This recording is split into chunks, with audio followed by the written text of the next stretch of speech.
The reason you're not consistent with your prospect meetings is you don't have that many. Hello, everyone, and welcome to another episode of the Perfect RIA podcast. I'm your co-host, Matthew Jarvis, and with me, as usual, the man, the myth, the legend, Micah Shalansky. Micah, how are you, my friend? Jarvis, it's another day in paradise. How could I possibly complain? How are you doing? I'm good. You know, it's always fun. We've been doing this podcast for several years. It's always fun to get together and do it because as we talked about, everybody would love to have a highly profitable, hyper-effective lifestyle practice, right? A 7-figure practice allows you to take months off work, right?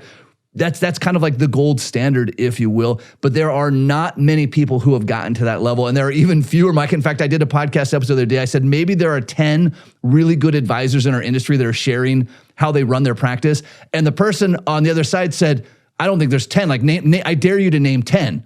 And so I'm like, well, Micah, me, there's like 3 more. He's like, there's not 10. There's not 10. So it's fun to do this podcast. It's fun for our audience, but it's especially fun for you and I because it gives us time every week to go back and look at how are we practicing and how do we improve that practice. Jarvis, you're spot on, right? There's so many things that we have to look at. And one of the reasons, again, I just love doing this podcast is it's real stuff, right? It's what works for us and what doesn't work for us. And just kind of like, hey, let's have this transparency, which is really what I'd love to push in the industry. And I know we've had some, and I want to talk about our opening quote in just a second, but I know we had some really successful advisors come back to us and was like, hey, I really appreciate the billion-dollar shops come back and says, hey, man, the stuff you guys are producing is fantastic. We're using it. I absolutely love it. And we're like, hey, why don't you share some stuff? I mean, come on, you're like so much larger than us. You've been doing this longer. You've got to learn more lessons. And he's like, why would I put myself through that pain and suffering and sharing all this for my competition, when I could just go build my own practice? He's like, I don't even know why you guys are doing it, quite frankly, versus just running your own shop. So, I mean, that's a fair point. That's a mindset that we really get into of just saying, I want to be as soul focused in here. And that was a mindset I was in for a long time as well. So I can get that and I understand it, but really about that kind of pushing that envelope here, let's really making sure we're more transparent because you know what? The rising tide lifts all ships. And so the more we push it out there, the more that tide goes up, all of us are going to do better. That's my altruistic side, I guess. No. I love it. I love it. Well, it's... charity always works both ways, right? Anytime you're serving others, you're serving yourself. On that note, I recently, Micah, last week was on a Zoom call with 5 or 6 advisors. Yeah. We were talking about communications. In fact, one of the advisors said, hey, listen, I don't meet with prospects that often. And by the way, even if you have a phenomenal prospect pipeline, maybe you're meeting with a handful of prospects a month, maybe, right. Let's call it that. He says, I need practice. I need at-bats other than when I'm stepping up into the real game. He says, I just don't know where I would get those. And Mike, when he first said it, I respected what he was saying, but I was also a little bit puzzled. I said, what do you mean you need more at-bats? Everywhere, and I share this with him, everywhere I go every day is an at-bat. And I know you and I have talked about this, you're this same way. So what does that mean? Like how can you be at-bat every single day and every moment? And yet maybe, let's say you meet with 5 prospects a month, just to pick a number. Let's step back just a second, Jarvis, if that's okay, right? And let's say, major league, professional athletes that are out there. Yeah. When you think about it, look at all of the practices that they're doing it at competition level, consistently practicing for the big game day. And if we translate that to advisors, what does that mean? We have a game once or twice a month that we don't practice for. I mean, really, that's what a prospect meeting is, right? We're showing up for our A game. We haven't practiced. We haven't done any of these other things. And we're hoping the conversation goes really well. I'm shocked you don't get hired all the time. This is blowing my mind, right? And it's not because you're not a good advisor, but you're missing some of these basic skills in order to really effectively have that communication that you need. So Jarvis, going back to your point, let's say you're doing 5 prospects a month, which is that's 60 a year, folks. I mean, rock on at a 30% closing rate. You're still crushing it. You're still bringing on 12 a year, so you're still doing a great job with that. But then how do you improve those numbers? And I think, Jarvis, a lot of it is really coming back to looking at it and saying, hey, everywhere I go, what is one skill I can practice? Now, let me articulate this a little bit better. I am not selling my services everywhere I go. I am not, using my unique sales pitch to go in front of a barista at Starbucks and try to get them as a financial planning client. That is not the goal of this exercise. But it's, hey, what is one area of my communication skill set that I need to improve on? And how do I work on that today with everyone I meet? Yeah, we can pick a really simple example of that, Micah. Like, how do I bring levity to a meeting, not cheesy slapstick humor, but how do I get a person to smile, right? If I'm in a prospect meeting, this might seem like a small thing, but if I'm able to get the prospect or client to smile, that means now we have a more personal connection. I know that they're engaged with what I'm talking about. They understand what's going on. So you mentioned the barista, right? I'm not going to ask the barista if they want a second opinion on their 401k plan, but I am going to see, is there anything I can say to them that will make them smile that day? Or is there a way that I can bring kindness to this situation, right? I'm also watching the other way. And again, whether it's the barista or my suit guy or I'm at the Lexus dealership, when do I feel really good about the situation? When do I know that I'm being sold, but I feel really good that I'm being sold? Or conversely, when do I feel really crummy that I'm being sold? And so I'm watching, really analyzing everywhere I go. Hey, is this a positive experience? Is it a negative experience? And when am I doing this same thing in my process? Boy, that latter part is the biggest skill right there. Where am I doing the same thing? Now, a rookie move is going to be like, oh, I don't do this. Rookie, your team does it in some way, in some level. You're probably doing this unless you have expressly gone to root this out, because these are more natural behaviors that we see in all these other places. And really what we're talking about is having unnatural communication skills, because the natural communication skills, we can see how that works. Take a look at politics, not very good, right? Yeah. We need to have sales skills, which is a superior level of communication, which is effectively communicating our ideas, sharing them onto someone else, and persuading them how they need to take that information to get to the next step of their goals. And Jarvis, a little pause here real quick. I just realized that 60 times 30% isn't 12. So sorry about that. That's the reason you shouldn't do math on the fly. But moving on with that. And so we look at how do we get more at bats? So we get at bats by observing what other people are doing. We get at bats. Another place is practicing things out loud. And I don't know why this is so painful. Micah, you and I have talked about this. I don't know why it's so painful. I've yet to meet people who enjoy doing that.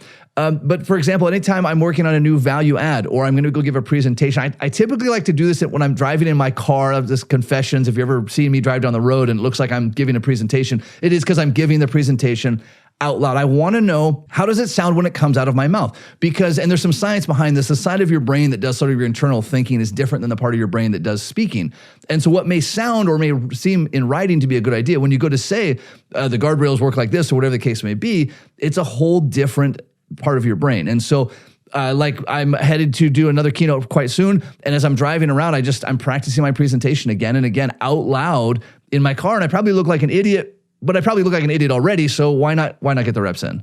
You know, in part of that, Jarvis, about going through and saying it, we've all had that experience, right? Just take with a loved one that we thought something, we didn't really think about it too much and it flew out of our mouth and it's like, ooh, that is not the way I intended that comment to come out, right? At least a couple times a week, those will happen. And so that's just a real clear thing that happens with loved ones, that hopefully you have a little bit more grace with them, that you can get over those little speed bumps. You don't have that grace with prospects and clients. You really have to think about these things and come prepared for the meeting. Now, what does that mean? I should have a pretty well-rehearsed answer to almost every question that could conceivably come up in that prospect meeting. Now, does that mean I got to have 10,000 different answers? No, it probably doesn't. It probably goes down to a handful of different things in order to answer questions. I need an answer for something that I don't understand, right? I need to get more information from a client. I need a pausing question that's going to be there. It says, you know what, I'm thinking about an answer, but I don't want to give it. How do we kind of, fill up some space? When I don't know the answer to it, how am I going to pivot? When there's a confrontation with a client and I say, maybe the spouses, right? I bring something up and the spouses are kind of going at each other. Okay, great. What do I need to say in that side? What are those personal stories? How do I relate this over, kind of move it over? Then I need the explanation stuff and the financial planning. So it really boils down to just a handful of tools that we need in order to have effective communication with clients. I think the problem is number one, no one practices these skills. And then number two, you think that magically in the moment, you're going to figure out the right thing to say. Yeah, for sure. And as we talked about at the beginning of this episode, there are not a lot of really good financial advisors that are willing to share the tools of their trade. And we can speculate as to why that is. And so a lot of times you have to go outside of the industry to find that. Yeah. You and I were talking before we started this episode that I've been re-listening to Zig Ziglar's The Art of Getting the Sale, which was recorded decades ago. It was actually recorded before I was born. And yet it's classic stuff. Now, does he ever talk about comprehensive financial planning? No. Zig did most of his selling in door-to-door kitchenware. That's how he became a sales, door-to-door kitchenware sales. Thankfully, that's not part of my thing. But as I go through and I listen to, all right, how did he possibly get someone to open their door? How did he get someone to let them invite him in and cook something on? I would never let somebody come in and cook on my stove. Whatever these things are. Okay, how did he do that, right? Same when I go to Nordstrom's. How do they greet me? Or when I go to a fancy hotel and as I'm walking up, they already know it's me. Oh, interesting. How did they know it's me? Well, they knew what time I was going to arrive. They had my flight. Even little things like when you come off of an airplane, if you have a black car waiting for you and they're standing there with a sign with your name on it. Why? Why do they do that? Why does it have a sign with their name on it? Why am I not looking for them? Oh, because it makes me feel better, right? And so I'm looking for that. Oh, when did somebody do something that made me feel better? Oh, a sign with my name on it? I feel pretty special when there's a sign with my name on it that they just wrote. Okay, so now when I go to pick up my wife from the airport, I have a sign with her name on it and I have flowers. Is it a stupid thing? Like, does she not know that I'm the one? Of course she knows. Of course she knows. But she gets a big smile and she gets a real kick out of it. Cool. Same with clients, right? When I greet clients by name, when I ask about their family or their pets or how their kids doing, like, yeah, it's all in my CRM, right? Clients say, Micah, I know you run this too. How do you remember those? It's in my CRM, right? It still makes a big difference. So always be watching where do I feel really important, really special, and how do I duplicate that? Sure. And then also do the opposite too, right? Yes. Where do I feel really rejected in a situation? Recently had a doctor's appointment with my daughter, just an eye exam, and we moved. And so we didn't go see the normal optometrist. We went to see a different one because I didn't want to drive to the old one because we moved. And so anyways, got a recommendation for someplace, went in there, and it was like a nicer lens crafters, but it was a bit more of a chop shop. Just kind of in and out, kind of processing people through. I was like, this is a little different than I thought. Anyways, kind of going through, and everyone was just a little curt. They weren't really friendly. They weren't really nice inside of there. I'm like, this isn't a really great experience. Anyways, they kind of did the normal things. And then we waited for the doctor to come in, and the doctor comes in. My daughter's a pretty big stigmatism. And so she comes in, first time meeting her, says, hi, I'm Dr. XYZ. I think your daughter has an eye disease. We're not really sure, but it could be really serious. I've never seen anyone this young have it. And this could be pretty serious. Okay. She's not even looking at my daughter, who's 12. Hard stuff. She's looking at me. I was just reflecting on the situation here, Jarvis. Anyways, so what does my daughter hear? My eyes are going bad. I'm going to be blind, right? Yes, my eyes are going to fall out probably by later today. Yeah. Right. She's going to be, in a couple of years, at most, she's going to be blind, right? And that's exactly what my daughter is hearing in her mind. Is this what the doctor said? Kind of, but not really. Yeah. It's kind of there, right? And then she started throwing out just pure medical jargon. And I had to stop her in the middle of this. It's like, stop. And actually I stopped and I said marshmallow, which really changed the dynamics in the room. So it shows my maturity level here. But I said, stop throwing out medical jargon. You're not impressing me, nor is this a conference. Speak in simple words so everyone in the room could understand. She then thought I was mentally handicapped because then used really small words working with me, but still I was trying to get my daughter involved in the conversation, and the doctor wasn't having it. So we had a really negative experience right then. And Jarvis, that was 100% based on communication that was there, not her medical expertise. Yeah. So hopefully she is an expert. I don't know. I'm going back to the old doctor now. But we're not going to see him again because of the bad experience. But this was 100% her communication style trying to come in. And she was a young doctor too, called a baby doctor, right? And so she was coming in and saying, you know what, I think I found something, and wanted to be this really expert in this medical side and throw out all this medical jargon. Okay, how do we do that with clients? We come in the same thing and be like, oh, look at this tax strategy. Look at this investment. Talk about correlations and your betas and risks and blah, blah, blah, blah, blah. And we start talking about all that. And you're making your client and prospect feel incompetent. You're making them feel like they've made bad choices their entire lives, right? That is going to hurt your communication. So that's how we take that, a real life experience, pull it back and say, hey, where are we doing that in our firm with our prospects, with our clients, and how do we fix it? Yeah, Mike, and to your earlier point, we cannot fall into that trap of, I don't do that. I was thinking, as you were describing that, I was trying to think right now, like, when do I do that? Because I know I do. Oh, how about when I ask a client, who do you want named as your contingent beneficiary, and should they have the pers stirpes designation? No one knows what that means. Your contingent beneficiary, so what could you say instead, right? It's like, hey, great news, Mr. and Mrs. Client. We've named each other. If something, heaven forbid, happens to one of you, the other person gets all the money. We call that an I love you beneficiary. Now, if something were to happen to both of you, where would we like that money to go? I would imagine you want it to go to your children. Yes, we would. Now, if something, heaven forbid, happened to one of your children, would you want their portion to go to their siblings or to their children, to your grandchildren? Oh, that's really interesting. I would like it to go to the grandchildren. Perfect. The attorneys call that per stirpes. And so we're going to check this box here. So we've gone from let me throw pure jargon at you that you just have no way of understanding to let me put this, just same with your daughter, like, hey, listen, you've kind of got this thing and we need to kind of be aware of it, and here's some options, and here's what we're going to do, versus let me throw a bunch of terms that, and again, anytime that we're confused about something, we start getting defensive, we start getting upset, and we start trying to distance ourselves, right? Just like you guys did in that situation, right? Oh, totally. I need to distance myself from this because it's confusing, it's unknown, let me retreat, and that's not how you're going to have success as an advisor or apparently as an eye doctor.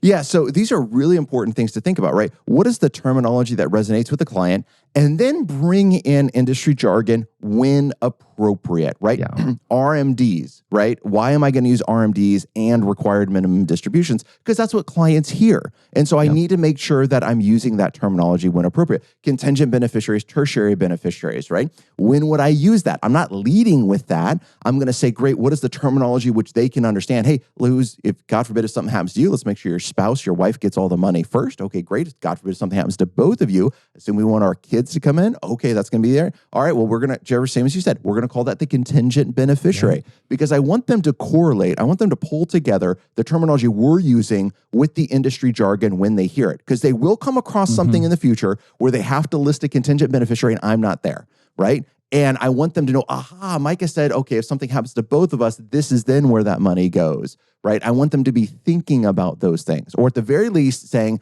I don't know what this is, but Micah explained it to me so much better. I'm just going to call him. When? That's fantastic.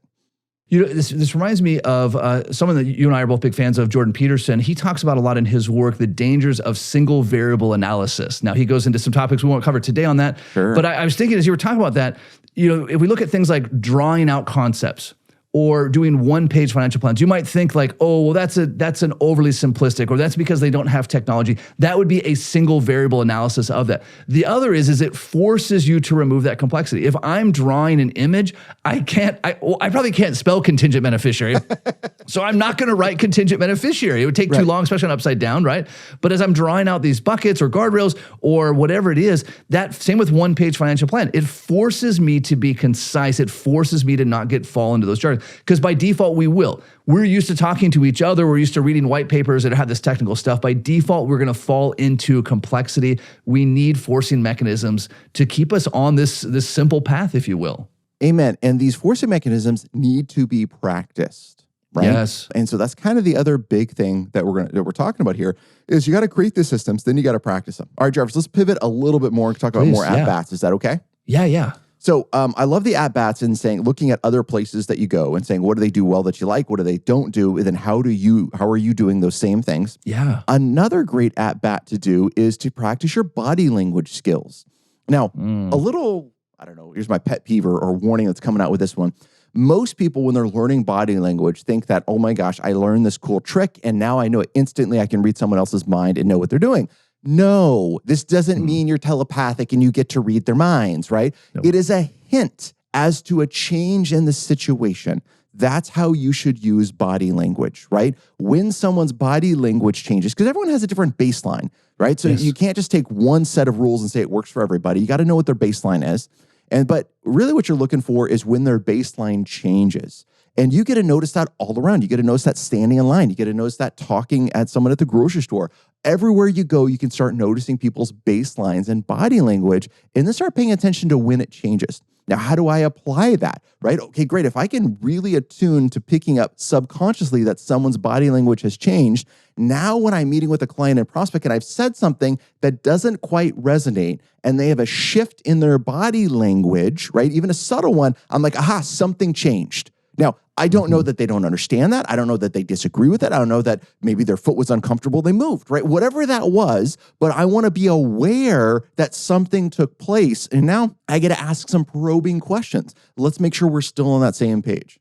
Boy, I love that. And of course, then the next level, once you become subconsciously aware of body language, you can start intentionally using your own body language. So most of our body language is subconscious, right? We're not thinking about what our body language is communicating, right? So now I can look, hey, am I leaning forward? Am I leaning back? Am I cocking my head? Am I squinting? Are my eyebrows up? This is also, Micah, a fun one to do with your kids. In fact, I know that you've done with your family, taken body language classes. Right. Calvin, my 12-year-old, and I, we were at a homeschool event the other day, And the mom that was leading the event, Calvin leans over to me quietly. He says, she's talking very loud and very rapidly, but not angry. So I said, well, let's look at this, right? Why would she be talking loud? She doesn't appear to be angry. She's not trying to get people's attention. What else could it be? Oh, you know what? She's probably nervous to be in this environment. There's people she doesn't recognize, right? And so this is probably how it's expressing itself. And so we were able to, it was great to do it with my son. And again, I know you do it with your kids, but say, all right, why is this person behaving this way? And again, when I'm in a situation where I'm uncomfortable, what do I do? What do I fall back in? So Mike, again, to your point, there's so many chances for at-bats. Most of them go to waste. It's like we're at the Family Fun Center and the batting machine is just throwing ball after ball after ball, and we're just watching them go by, not thinking to ever take a swing at them, where every single one of these is an opportunity. Not even picking up a bat. Not even walk it in there, right? And in order to take a swing that's there, find out what it's like. And especially your risk in these situations are so low, right? Because it's just that moving that communication needle a little bit more and learning from that communication needle, right? About saying, okay, what if I use this language? What if I did this? What if I ask more probing questions, right? What if I just, echoed back everything they're saying in a repeating mode? Like, what type of conversation does that elicit with this type of personality? Because then you can add on to it, right? Can you start detecting people's personality types and then use a slightly different communication style for each personality type? Are you saying different things? No. I'm just saying it differently, which is the same thing we do all the time. Jarvis, when you and I are talking, is different how I'm going to talk to my bride. It's not going to go well with my wife, and I love her very much if I talk to her the same way I talk to Jarvis, right? It's just for the record, Mike, if you talk to me the same way you talk to your wife, that's not going to go well. It's not going to go well either. Fair enough. If you confess your undying love for me, I don't know. It might not work the same. Well, there's only one side that I was really concerned with, but fair enough. Yeah, fair enough. There's still lessons to draw from that, right? Anyone in my life, when is it that my communication is effective and when is it ineffective, right? And I can learn from, and why not err on doing more of what works versus doubling down on what doesn't? I love it. All right, Jarvis, let's kind of hit the elephant in the room. Now, probably the people that believe this aren't even listening to our podcast, which is fantastic. But there's a decent amount of, there's not a decent amount of people. There's a few loudmouths in social media that say doing this type of work and sales is really manipulating people and really trying to steer them away and doesn't actually add value in financial planning. You want to address that real quick?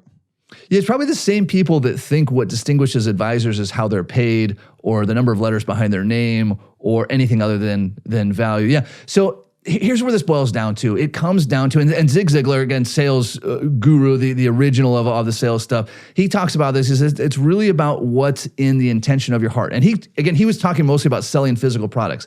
He said, listen, if you don't believe in your heart of hearts that your product is the very best product the person can buy for that money, then you shouldn't be selling it, right?